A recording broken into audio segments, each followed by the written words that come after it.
सोनाब बंगनि नैथि खोलोबनि बिसायख'थिनि गेजेरावनो रागा ममताया बिजेपिनि हेंथायै ममतानि गिख्रंथाव अजद बयबो बिजेपिनि बिथोनाव मोसादों होनना बिबुंथि ममतानि सीआरपीएफ आरो नोजोर होगिरिफोरनि बिफावखौ लाना रागा ममताया बिजेपिनि बिथोनाव बेरेखा दोलोखौ टार्गेट खालामनायनि अजद आरो बंगआव गोबां बायजोनि नोजोर होगिरिफोर फैदों बिसायख'थिनि थाखाय जेराव जायफोरा आबुङै बिजेपिनि बिथोनाव खामानि मावगासिनो बिजेपिआ टीएमसी दैदेनगिरि मावथिफोरखौ बुदला बुसि खालामनायनि अजद ममतानि गोहोजों बिसायख'थियाव देरहानो नाजादोंमोन बिजेपिआ होनना बिबुंथि ममतानि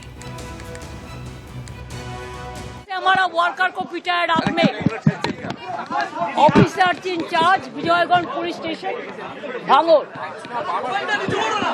जस्ट देखिए जो एट्रोसिटीज कैन यू सी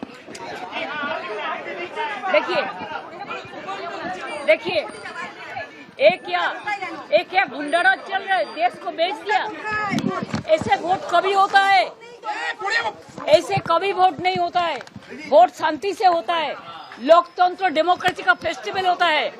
लेकिन ये तो लोकतंत्र को पूरा बालोटा बजा दिया, पूरा इसको एट्रोसिटीज कर दिया। Intention is very clear that BJP wants that forcefully to rig the election. But our workers